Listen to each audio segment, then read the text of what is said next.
રેણુ રના રના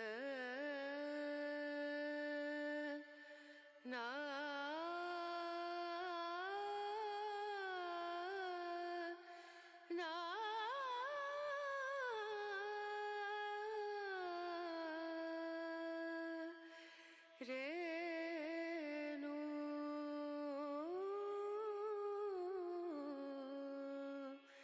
રે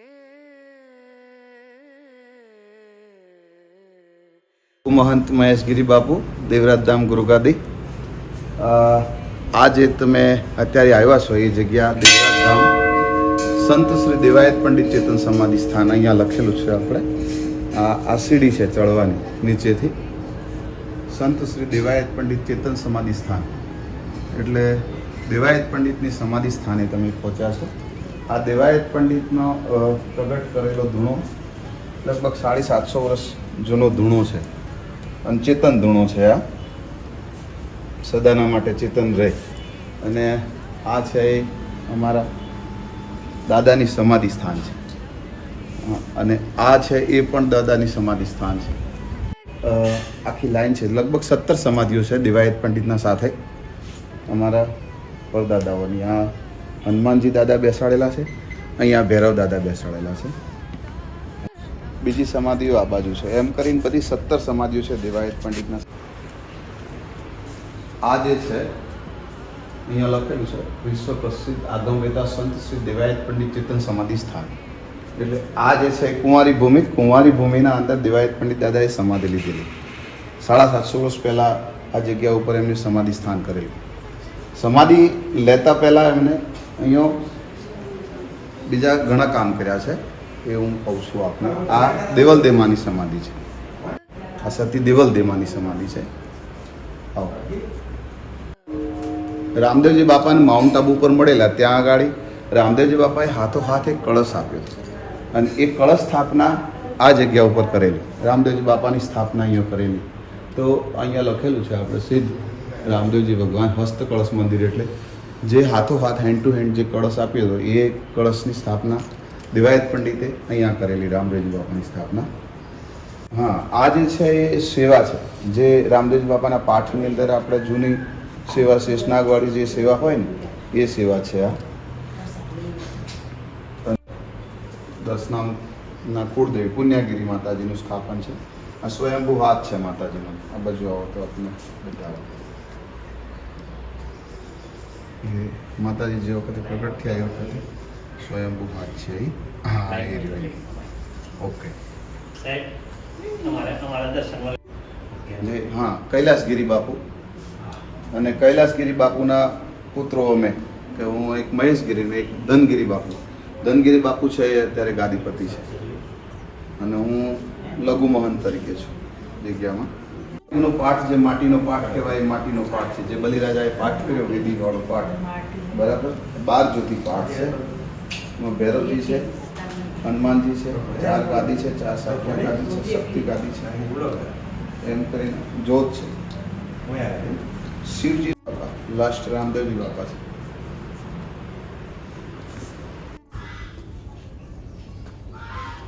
આ જે છે એ મારા પિતાજીની સમાધિ સ્થાન છે.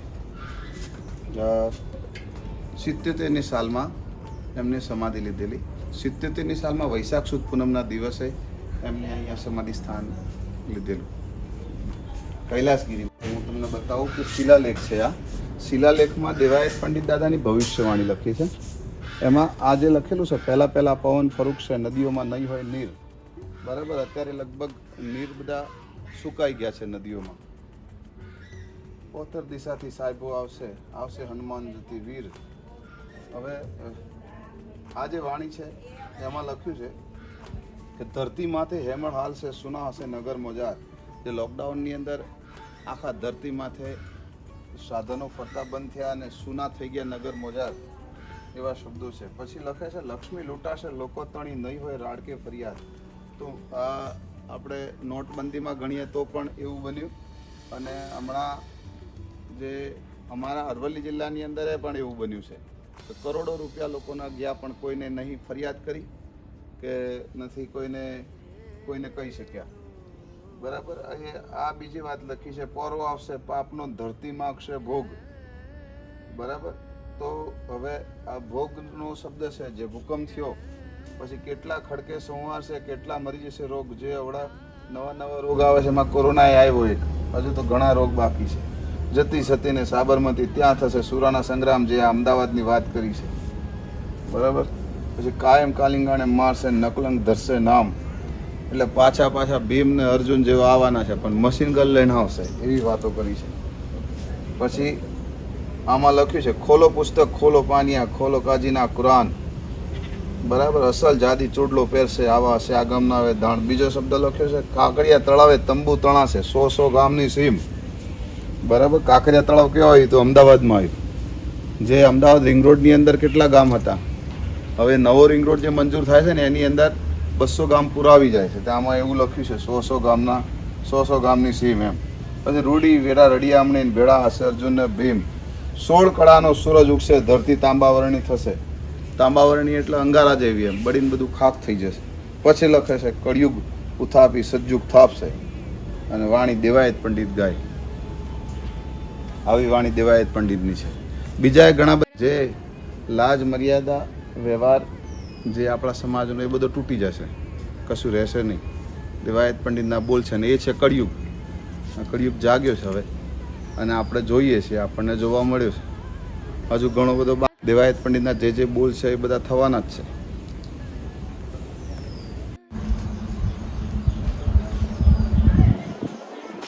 આ છે એ ધૂણો છે, આપણા બીજ પૂનમના દિવસે એને ચિંતન કરતા હોય. આ અમારી પરંપરા પર બીજ પૂનમે બેસે, દર્શનાર્થી માટે દર્શન આપે. બાપુ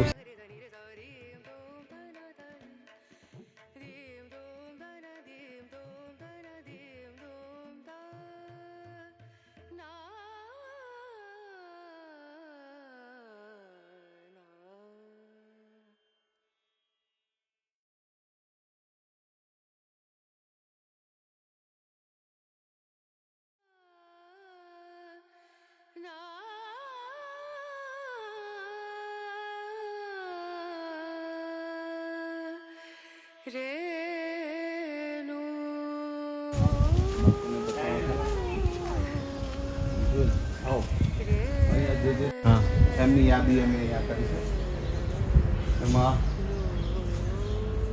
આ બાગેશ્વર ધામથી બાપુ છે, પછી આ પીપળી ધામથી અને સુરતવાળા રામ મંદિરથી, પછી આ વિષ્ણુભર ભાગથી બાપુ છે, આ જાજરકા ધામથી શંભુનાથ બાપુ છે, અને આપણે આ ઇન્દ્રભારતી બાપુ રુદ્રેશ્વર જાગરી જુનાગઢ બાપુ જ્યારે પધાર્યા ને એ વખતની આવી છે.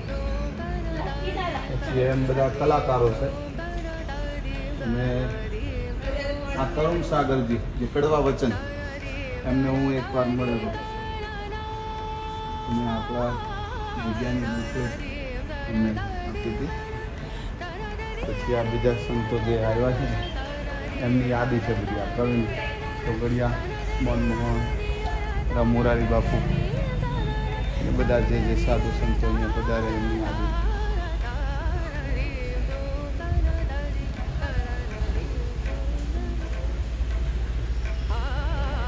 ભોજનશાળા છે. અહીંયા દર પૂનમ 5-6 હજાર માણસનું ભોજન અમારો થાય દર પૂનમ.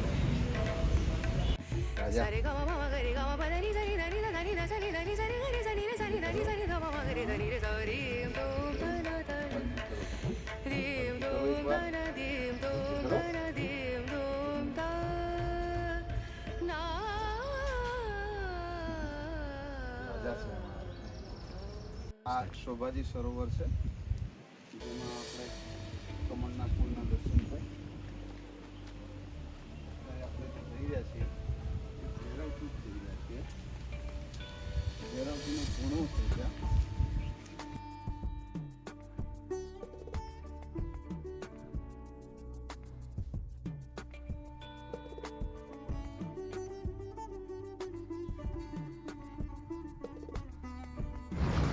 આ જે જગ્યા છે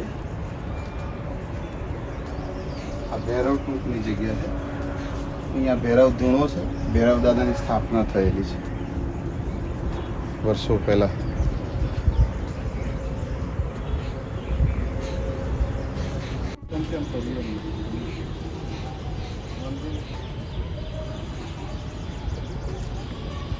હા, ઓમ નમો નારાયણ. આપણે અત્યારે જે બેઠા છીએ એ ભૈરવ ટૂંક છે. ભૈરવ ટૂંક અહીંયા વર્ષો પહેલાં અહીંયા દાદાનો ધૂણો અને દાદાની સ્થાપના હતી. અને તમે જે જગ્યાને અત્યારે જોઈ રહ્યા છો બધું જે વિડીયોમાં, એ દેવરાજ ધામ, દેવોનું રાજ, એક કુંવારી ભૂમિ કહેવાય, જેમાં દેવાયત પંડિત જે તે વખતે આ જગ્યા ઉપર આવેલા તો એમના હાથમાં જુવારના દાણા હતા અને ગુરુવચન એવું હતું કે જ્યાં દાણા નાખો તમે અને એ દાણો ઉગે નહીં અને જો ધાણી થઈ જાય તો સમજી લેવાનું કે એ જગ્યા કુંવારી ભૂમિ છે.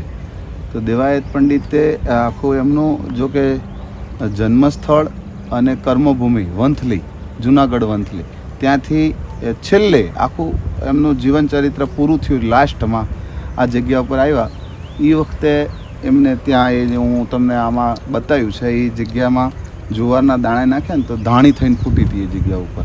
ધાણી થઈને ફૂટી એટલે દેવાયત પંડિતને ખ્યાલ આવ્યો કે આ જ જગ્યા કુંવારી ભૂમિ છે. તો એ જગ્યા ઉપર એમને સમાધિ લેતા પહેલાં મારા દાદાને ગાદી સ્થાપના કરી, ગાદી અભિષેક કર્યો. એટલે એમાં 11મી પેઢી મારા પિતાજી કૈલાસગીરી બાપુ આવ્યા અને 12મી પેઢી ધનગીરી બાપુ આવ્યા. અમે 2 ભાઈ છીએ. ધનગીરી બાપુ મોટા, એ ગાદીપતિ છે. દેવાયત પંડિત એક પાઠ પણ કર્યો અહીંયા, જે ચોથા યુગનો પાઠ આપણે બલિરાજાનો પાઠ કહીએ એ પાઠ પણ કર્યો. પછી એક સૌર મંડપ પણ કર્યો અહીંયા દેવાયત પંડિતે આ જગ્યા ઉપર. એ પણ હું જગ્યા તમને બતાવીશ. ત્યાં એક આપણે એક શિલા રોપેલી છે, શિવલિંગ ટાઈપનો આકાર છે, એ શિલા એક ત્યાં રોપી છે, એ જગ્યા છે. બીજું કે દેવાયત પંડિતને રામદેવજી બાપાએ હાથોહાથ કળશ આપ્યો. એ કળશની પણ સ્થાપના આ જગ્યા ઉપર દેવાયત પંડિતે કરેલી. અને પછી તો ઘણા બધા ભજનો કર્યા, ભવિષ્યવાણીઓ કરી આ જગ્યા ઉપર. એવી અહીંયા એક તપશિલા છે, જે તપશિલા ઉપર દેવાયત પંડિતથી લઈને બધાએ સંતોએ એ જગ્યા ઉપર તપ કર્યું છે અને ભવિષ્યવાણીઓ કરી દેવાયત પંડિત દાદાએ. એવી એક જગ્યા છે. અને ત્યાં આગળ રામદેવજી બાપાએ જે કળશ આપ્યો છે એ ત્યાં મૂકેલો છે. આપણે જગ્યાનો તો બહુ મોટો મહિમા છે અને બહુ લગભગ 450 પાનાનું પુસ્તક છે દેવાયત પંડિતનું આખું હિસ્ટ્રી, કે જેને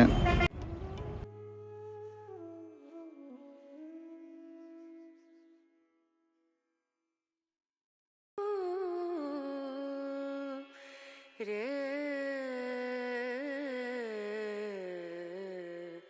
નો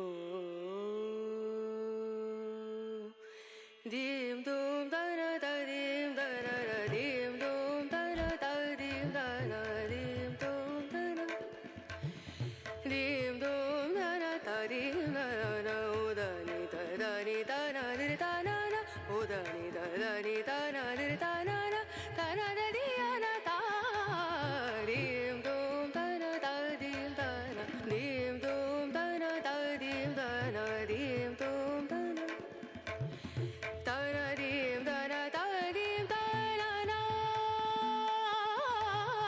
da na dim da na da dim da na da na da di na da na da na dim da na da dim da na na da na da di na da na da dim da na na da na da di na da da da na dim dum da na da dim da na dim dum da na